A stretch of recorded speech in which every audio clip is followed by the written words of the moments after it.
The sky over Earth was calm the morning everything changed. No one knew that in the next few minutes, history would break and humanity would face something no one was ready for. High above the Pacific Ocean, satellites began to flicker. Signals dropped one by one. At first, the scientists thought it was a simple system error. But then the light appeared. A burning red beam tore through the clouds, so bright that every camera on Earth caught it at the same time. It wasn't lightning. It wasn't a meteor. It was too controlled, too focused. Earth's Defense Command watched in shock as an unknown ship came out of the clouds, massive, dark, and shaped like something built outside human understanding. Its hull glowed with strange symbols. Its engines burned with blue fire. Before anyone could react, the ship fired again. The beam hit one of Earth's defense platforms in orbit. It exploded instantly. No warning, no time to respond. The explosion lit up the night sky like a second sun. Across the planet, panic spread. People stopped in the streets. Families stared at the sky. Soldiers ran to stations. Every nation sent urgent messages to the United Earth Council, but the alien ship didn't communicate. It didn't send a warning. It simply hovered over Earth, silent, watching. Inside the council chamber, General Arden stood frozen as reports came in. Unknown, hostile. Defense grid offline. We are under attack. No one understood who sent this ship. No one understood what they wanted. But one thing was clear. Earth had been targeted. And this was only the beginning. Because soon the galaxy would exile humanity. And humanity would rise somewhere no one could find. Earth's cities were in chaos. Sirens screamed, lights flickered, and the sky was filled with the red glow of alien weapons. Every communication channel was jammed, and panic spread faster than fire. The United Earth Council gathered in the underground command bunker. President Selene, pale and tense, stared at the holographic map. Hundreds of strange ships hovered over the planet, blocking the sun. They moved as one, precise, unstoppable. General Arden spoke urgently. Our fleets cannot compete. Our weapons are useless against their shields. If we fight, we die. Scientists, engineers, and military leaders argued, panic in their voices. Some wanted surrender. Some wanted a desperate strike. But Selene's eyes burned with a different fire. They think we are weak. They think we can be controlled, she said. We will show them we are more than they know. Meanwhile, across Earth, people looked up at the sky. Children clutched their parents. Soldiers gripped their weapons, trembling. No one knew how humanity could survive, yet every heartbeat carried stubborn hope. And then the aliens made a new move. They sent a probe to the surface, a glowing, floating machine that scanned everything in seconds. It was silent. It was precise. It knew Earth's every secret. But the Council had one secret of their own, a plan that had been hidden for decades, a plan to take humanity beyond reach, into the shadows of the galaxy. Prepare the Exodus, Selene ordered. Humanity will rise, but not here. Not yet. As the first ships powered up in secret, Earth watched helplessly. The aliens believed humanity was finished. They were wrong, because exile was not the end. It was the beginning of a hidden empire, at the edge of the solar system. Deep in a hidden asteroid field, humanity's secret ships waited. They were small, fast, and nearly invisible. Only a few knew of their existence.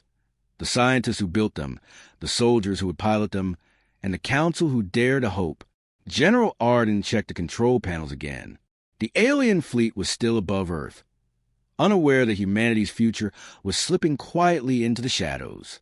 Every ship hummed with power. Every system was ready. Every crew prepared for the unknown. Selene's voice echoed through the command room, calm but firm. Tonight, we leave everything behind. Our homes, our cities, our past, but we carry the future of humanity. Outside, the skies above Earth burned with alien fire. The people who watched could not understand what was happening. They only saw bright flashes, explosions, and the fear of extinction. They did not know that some of humanity had already escaped. The first ships launched. They darted through the chaos, weaving between laser fire, avoiding detection. They carried scientists, engineers, the bravest soldiers, and a few children whose parents had insisted they must survive. Inside the lead ship, Arden whispered, "Hold steady. This is just the beginning." The alien fleet above Earth was powerful, but they did not know the humans they had underestimated. They did not know the hidden fleets, the secret technology, the resilience of those they thought weak. As the last ship left orbit, the Earth below burned, and the aliens celebrated their apparent victory. But somewhere beyond their sensors, humanity was already forging its hidden empire. The galaxy would never see it coming, and humanity's true strength was only beginning to awaken. Years passed, and humanity thrived in the shadows, far from the prying eyes of alien empires. Hidden colonies flourished on remote planets and massive asteroids. Ships were built in secret, fleets trained in silence, and technology advanced faster than anyone in the galaxy could imagine. General Arden walked along the command deck of the largest hidden ship, the Aurora. Its hull gleamed under artificial stars, and crew members moved with purpose, calm and confident. "Every system is ready," he said. "We've waited for this moment for decades." Meanwhile, alien observers scanned the outer rim of the solar system. They detected nothing. No humans, no fleets, no threat. They laughed at Earth's exile, believing humanity broken. But the Council knew the truth. They had trained minds sharper than any weapon, built engines faster than alien ships, and developed stealth technology that made detection impossible. They had patience, strategy, and a secret advantage no one suspected. Celine stood in the strategy room, looking at holographic maps of the galaxy. "Soon, we will remind the galaxy who we are," she said. "The ones who exiled us will regret it. Every world that ignored humanity will bow or burn." In hidden bases across the stars, humans prepared for coordinated strikes. Every pilot, soldier, and engineer knew their role. Every plan accounted for alien weaknesses. Every fleet ready to move in silence and strike with precision. The galaxy had forgotten humanity. It had exiled them to nothing. But in the darkness, a hidden power grew. An empire no one would see coming. A force strong enough to shake the stars themselves. The humans who were once weak, broken, and forgotten were about to rise. The hidden fleets moved silently across the galaxy. No sensor detected them.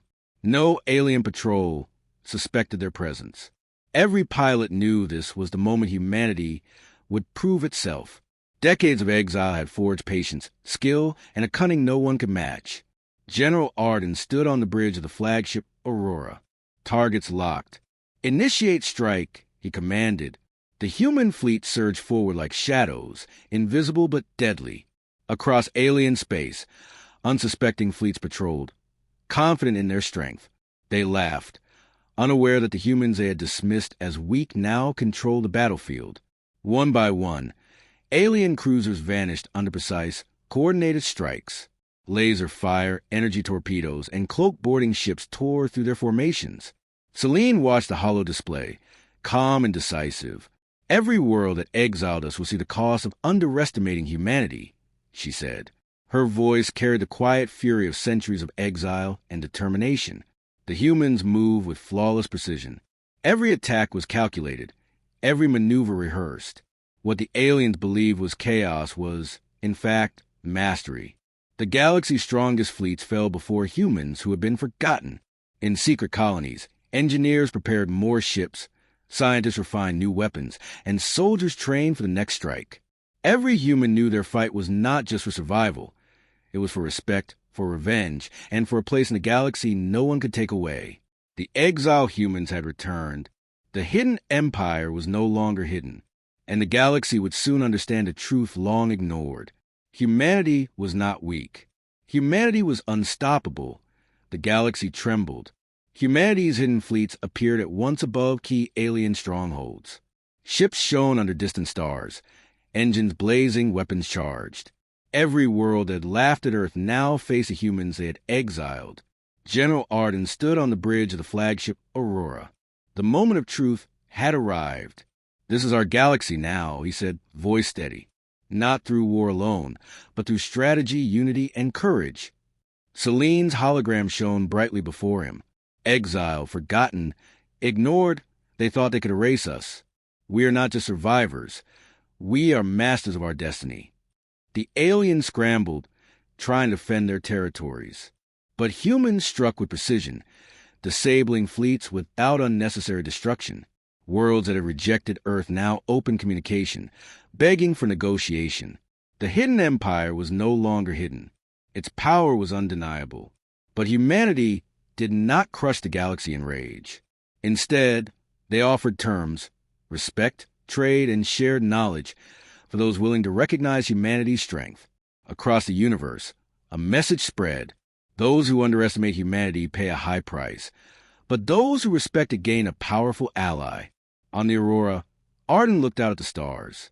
Earth's people had been exiled, hunted, forgotten, but they had risen, not through cruelty, but through vision, resilience, and unity. Humanity had forged a hidden empire, and now, the galaxy would remember forever. Celine whispered to herself, watching Earth in the distance. Exile was our beginning. Our true strength was always waiting in the shadows. Humanity is unstoppable.